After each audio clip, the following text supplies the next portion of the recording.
class, objects, state or attribute, and behaviors or methods.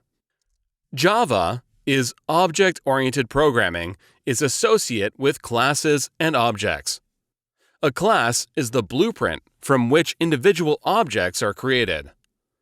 Object is an instance of a class.